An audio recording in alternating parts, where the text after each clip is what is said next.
Let's talk about the 3D systems. 3D systems are very useful when you want to analyze shade and make shading analysis. Also, to visualize your project in 3D. Firstly, check 3D system, then go to the 3D model window. A coverable object is an object that could be covered by PV modules. You have many selections: open areas and building with simple and complex roof areas. A complex roof allows you to fully edit details in the roof itself, while a simple roof building allows you to edit dimensions and change the tilt angle of the roof. Also, you can create floors. Also, you have high-rise buildings, more like block of flats. In all models, surely you can edit height, width, and length of the building, and also its orientation and the tilt of the roof. Let's get a rectangular simple roof. Now, in the terrain view, you can insert objects that cause shadow or shading the area you install the PV at, as trees, buildings, walls, or chimneys.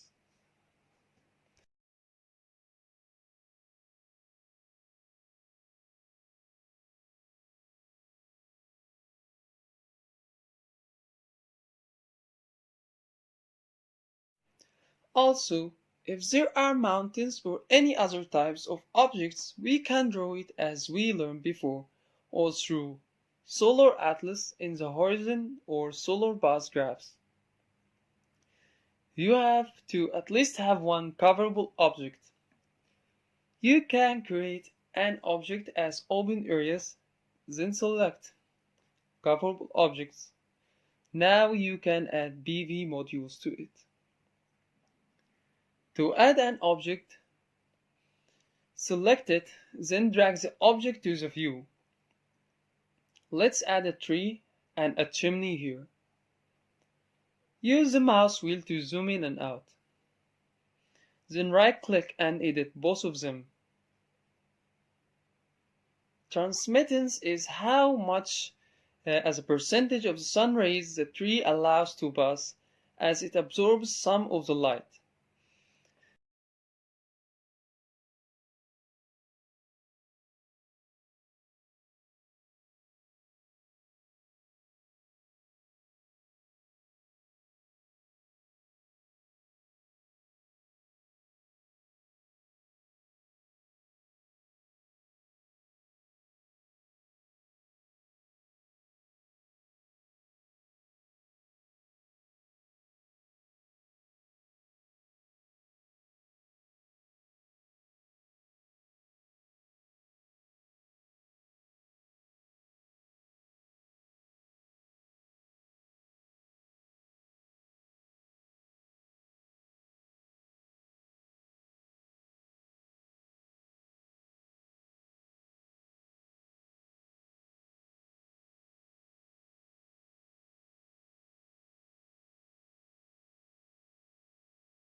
The center point is here.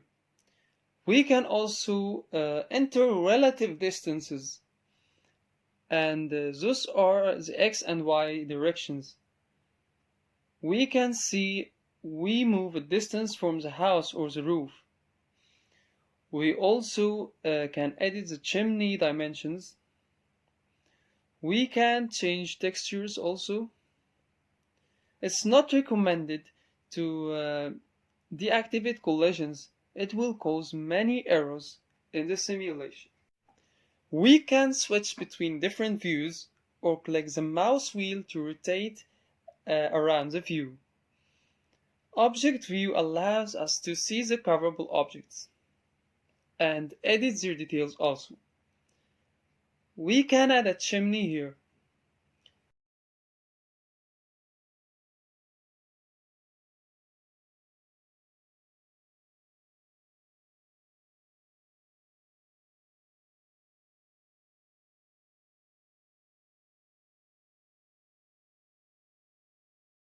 This is X direction, and this is Y direction, and this is origin. Also, we can add roamers.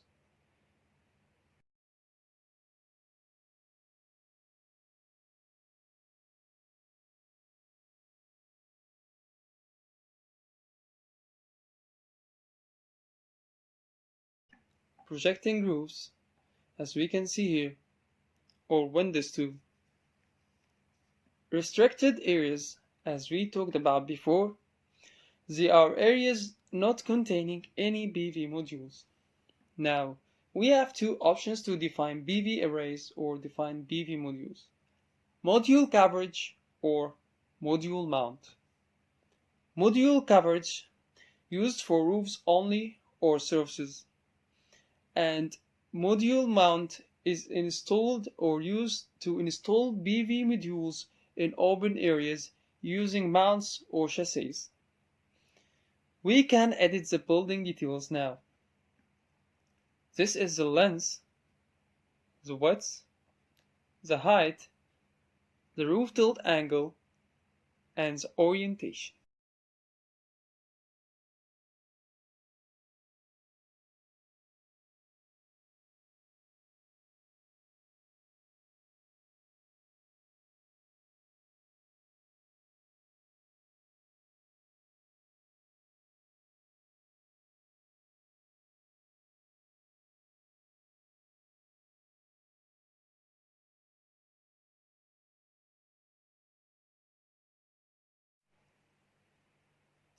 Let's now use module coverage to cover the roof with PV modules.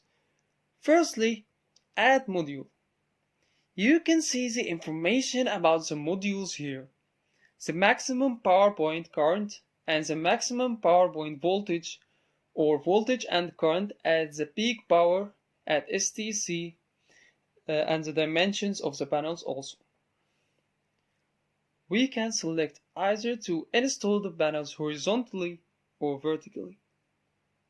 Now, you can import maximum number of modules according to settings and also select the installation type. Then cover the roof. Then here we have the panels installed. You can see the number here. A module array is a system of PV modules interconnected with each other in series or parallel connections. Then we go to the configuration and inverter selection. Configure all the unconfigured modules if we intend to make more than one array, and then you may need another inverter. Select the modules, then click Group Together, then select an inverter and a configuration. Let PVSol recommend an inverter and a connection or a configuration.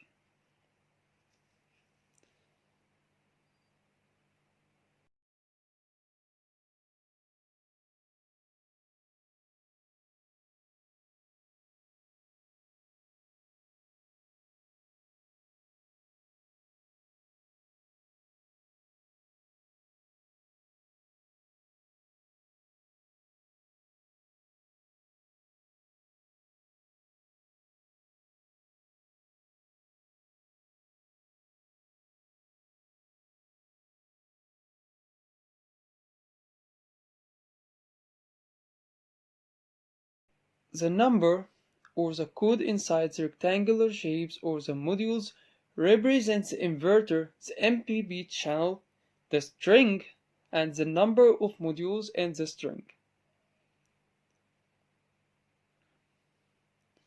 The colors represent the strings. Each represent a string. You can change the order of the numbers here. For example, in non-mounted system, as here, we say count 1, 2, 3, 4 from bottom left and going up.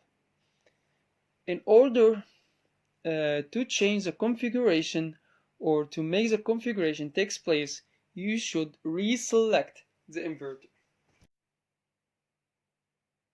In module coverage or mounting, you can calculate shading along the PV modules. The calculation shows the reduction in the irradiation the modules receive due to restricting objects. Also, the numbers declare the reduction, and we can see numbers and the corresponding colors here. You can see the annual maximum too. By the way, all of the values are average annual values. Just focus on the block colors itself to avoid distractions, or numbers is also a good indication of the effect of the shadow on the reduction of the irradiation received by the modules. You can draw the cabling plan for module coverage method only, and according to the configuration, if the configuration says 3 strings, each string 11 modules, then connect 11 modules in series in each string, and then the 3 strings are parallel. How is that possible? Click at the pencil, then connect each string as the configuration says. Click and drag until you can see that point. Then keep connecting the modules in series, and finally connect the strings in parallel.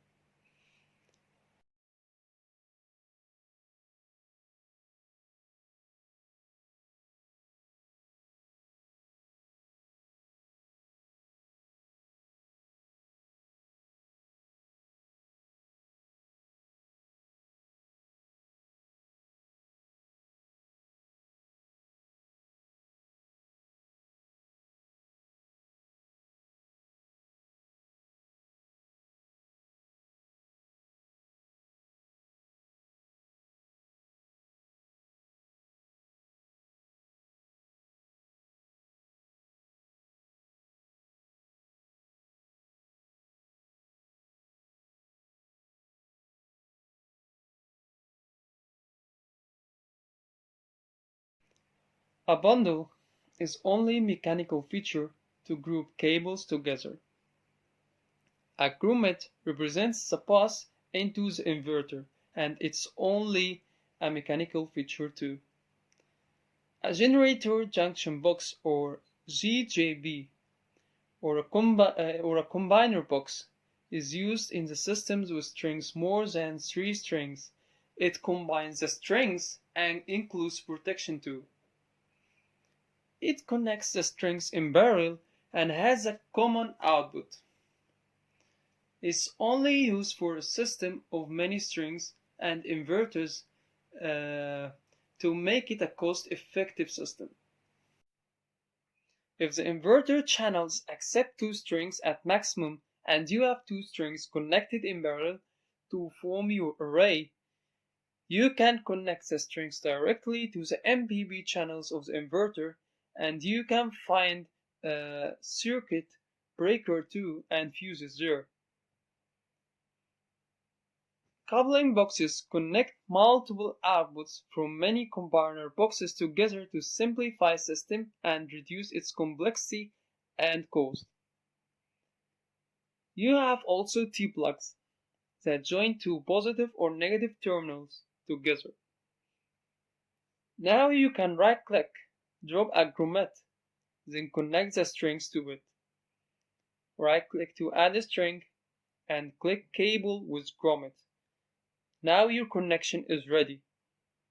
You can see the system automatically dropped bundles to ease the cabling process.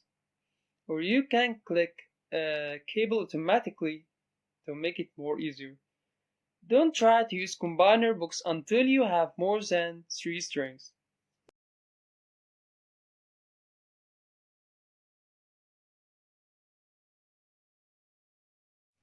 Using combiner boxes, while the MPB channel of the inverter accepts the strings, or the maximum number of accepted DC inlet is in the inverter is more than your system makes the use of combiner boxes useless and increase costs. Those are the string cables, and those are the module cables. And BVSO recommends an area to decrease losses to be below 1%. You can right-click and change each cable cross-section. You can drop a single module in module coverage. Show the rows and the columns. You can show and hide the grid view too. The Integration Assist helps you integrate a single module into an array.